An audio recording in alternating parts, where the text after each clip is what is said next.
26/11 हमले से देश को दहलाने वाला खूंखार आतंकी तहव्वुर राणा आखिरकार एनआईए के शिकंजे में है, लेकिन उसे भारत लाने की लड़ाई आखिर कितनी लंबी रही।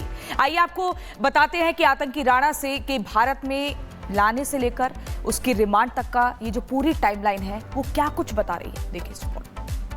तहव्वुर राणा को देखिए, पालम एयरपोर्ट से काफिला है वो यहीं से गुजरेगा। ये काफिला रिपब्लिक भारत पर हम आपको स्क्रीन से दिखा रहे हैं। वो आगे जो है तहव्वुर राणा की वो गाड़ी गई है। अब काफिला आ चुका है, वो कैवलकेड पूरा आ चुका है। सबसे पहली तस्वीरें रिपब्लिक भारत पर आपको दिखा रहे हैं। इसके अंदर तहव्वुर राणा मौजूद है। ये एनआईए का मुख्यालय है। तमाम जो फोर्सेस है राउंड मार्च कर रहे हैं। एनआईए का जो दफ्तर है वहां पर तहव्वुर राणा जो है वो दाखिल हो रहा है। 18 दिन की पुलिस कस्टडी जो है वो तहव्वुर राणा की मिली।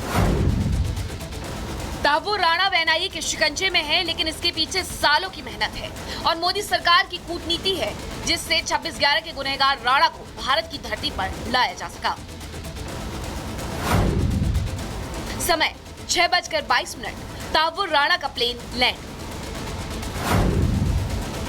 समय 6:30 बजे। आतंकी प्लेन से बाहर आया। समय 6:40। एनआईए ने यूएपीए के तहत गिरफ्तार किया। समय 6:45। मेडिकल करवाया गया। समय 10:20। कोर्ट के लिए निकली एनआईए की टीम। समय 10:36। पटियाला हाउस कोर्ट लाया गया। समय 2:10। एनआईए को 18 दिन की रिमांड मिली। समय 2:25। एनआईए हेडक्वार्टर के लिए रवाना।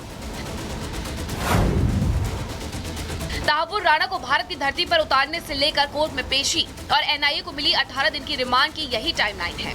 इसी समय के साथ उसका काल शुरू हो चुका है और उसके गुनाहों की किताब पूरी तरह से खुलने वाली है। जांच एजेंसी एनआईए और खुफिया एजेंसी रॉ की एक ज्वाइंट टीम बुधवार को राणा को लेकर अमेरिका से रवाना हुई थी। गुरुवार को अमेरिकी गल्फ स्ट्रीम G550 विमान दिल्ली के पालम टेक्निकल एयरपोर्ट पर लैंड हुआ, जहां मेडिकल चेकअप के बाद उसे पटियाला हाउस कोर्ट में पेश किया गया। एनआईए ने इस मामले में 11 नवंबर 2009 को केस दर्ज किया था और अब 17 साल बाद आतंकी तहव्वुर राणा के पापों का हिसाब होगा। अब उन 166 लोगों के साथ इंसाफ होगा जो 2008 में मुंबई में हुए आतंकी हमले में मारे गए थे। अब 18 दिनों तक आतंकी तहव्वुर राणा एनआईए की कस्टडी में रहेगा। उससे पूछताछ के लिए 4 अफसरों की टीम का गठन किया गया है। 2 आईजी, 1 डीआईजी और 1 एसपी रैंक के ऑफिसर शामिल हैं। पूछताछ के अलावा टीम मुकदमे से जुड़े दूसरे लोगों के साथ भी कोऑर्डिनेट करेगी। केंद्र सरकार ने इस मुकदमे से जुड़े सरकारी वकील को नियुक्त कर दिया है। तहव्वुर राणा के बाद अमेरिकी जेल में कैद डेविड हेडली के प्रत्यर्पण की मांग भी तेज होने लगी है। मतलब साफ है, भारत के खिलाफ दहशत फैलाने वाला कोई भी आतंकी बख्शा नहीं जाएगा। आगे क्या होगा इसका सबको इंतजार है, लेकिन इतना तो तय है कि 64 साल की तहव्वुर राणा की जिंदगी घट गई है। उसके गुनाहों का हिसाब तो तय है। Bureau report, Republic Bharat. आतंकी तहव्वुर राणा शिकंजे में आ चुका है और बीजेपी इसे मोदी सरकार की कूटनीतिक जीत बता रही है, तो दूसरी तरफ कांग्रेस की बौखलाहट बढ़ी हुई नजर आ रही है। खासकर कन्हैया कुमार के बयान से तो यही लग रहा है। आप भी सुनिए। ये नए भारत के संकल्प का प्रतिबिंब है, जिसे 2019 में प्रधानमंत्री नरेंद्र मोदी जी ने परिभाषित करते हुए कहा था कि अगर कोई भारत की एकता, अखंडता, सुरक्षा, अस्मिता या किसी भी निर्दोष भारतवासी पर हमला करेगा और ऐसी जुर्रत करेगा, तो भारत, नया भारत, ऐसे आतंकी को चाहे पाताल से ही क्यों नहीं खोज कर न्याय के पथ पर लाने का काम करेगा। किसको लाया गया है? अच्छा, मुझे आप पूछे तो हमको लगा कि 15 लाख रुपया खाते में आ गया। आप इसकी बात कर रहे हैं। कमाल है लेकिन नहीं। आतंकवाद पे क्या किया है बीजेपी ने? आतंकवाद पे मुझे बताइए तो क्या किया है? सब कुछ को जो है भावनात्मक मुद्दा बना करके इंसान को आपस में लड़ा करके देश का जो है ध्यान भटका करके देश की संपत्ति लूटी जा रही है। मेरा सिंपल सवाल है, इकोनॉमी अगर 5 ट्रिलियन की हो गई, 5 ट्रिलियन की, तो कौन 80 करोड़ लोग हैं जो 5 किलो अनाज लेकर के जी रहे हैं?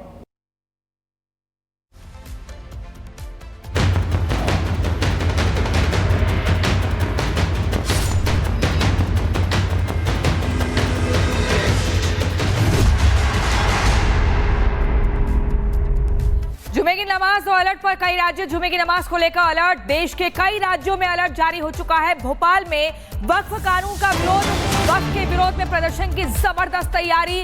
मुस्लिम त्योहार कमेटी करेगी विरोध प्रदर्शन। उत्तर प्रदेश के संभल में भी अलर्ट जारी हो चुका है। जुमे की नमाज को लेकर अलर्ट जारी है। आपको बता दें, वक्फ संशोधन बिल पास होने के बाद आज पहली जुमे की नमाज है।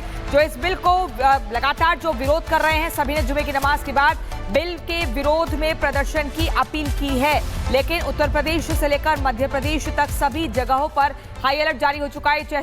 तस्वीरें आप देख रहे हैं, लखनऊ की बात करें, भोपाल, संभल, वाराणसी, मुजफ्फरनगर, इन तस्वीरों में साफ तौर पर देखा जा सकता है पुलिस अलर्ट मोड पर है। जगह जगह फ्लैग मार्च किया जा रहा है ताकि किसी भी तरीके से अराजक तत्व माहौल को खराब ना करें, क्योंकि आपको बता दें वक्फ अब कानून बन चुका है और उसके बाद ये पहली जुमे की नमाज का दिन है।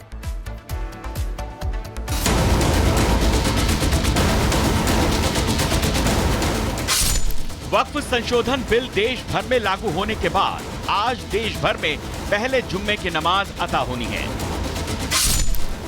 जुम्मे की नमाज को देखते हुए चप्पे चप्पे पर सुरक्षा का पहरा है।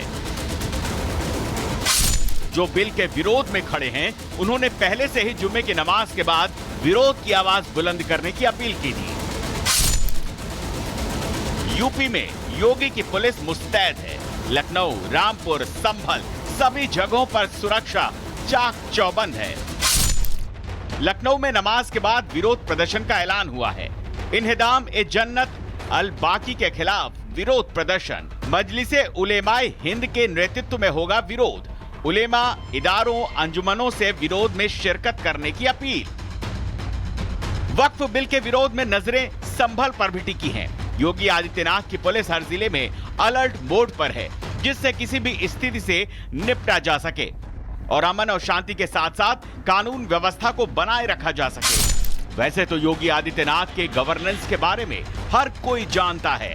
अगर किसी ने भी किसी भी तरह का उपद्रव मचाया तो फिर इलाज तगड़ा किया जाएगा और एक्शन बुलडोजर वाला भी भुगतना होगा। शहर शहर अब पुलिस की तगड़ी नजर है। मध्य प्रदेश का भोपाल वो शहर है जहां वक्फ संशोधन कानून पास होने के बाद मुस्लिम समाज में खुशियों का जोश हाई था। अब कानून के लागू होने के बाद भी उम्मीद यही है कि वो खुशियां बनी रहेंगी। भोपाल में वक्फ कानून के विरोध में प्रदर्शन का ऐलान हुआ है। मुस्लिम त्योहार कमेटी करेगी विरोध प्रदर्शन। वक्फ कानून के देश भर में लागू होने के बाद से ही सरकार और प्रशासन की नजर अवैध कब्जे वाली संपत्तियों पर है। इसीलिए करीब करीब 2000 अवैध कब्जाधारियों को चिन्हित किया गया है और उन्हें नोटिस भेजने की तैयारी है। ऐसे में संदेश साफ है कि वक्फ के नाम पर बंदर बांट करने वालों का हिसाब अब चुन चुन कर होगा और हर किसी का होगा। Bureau report, Republic Bharat.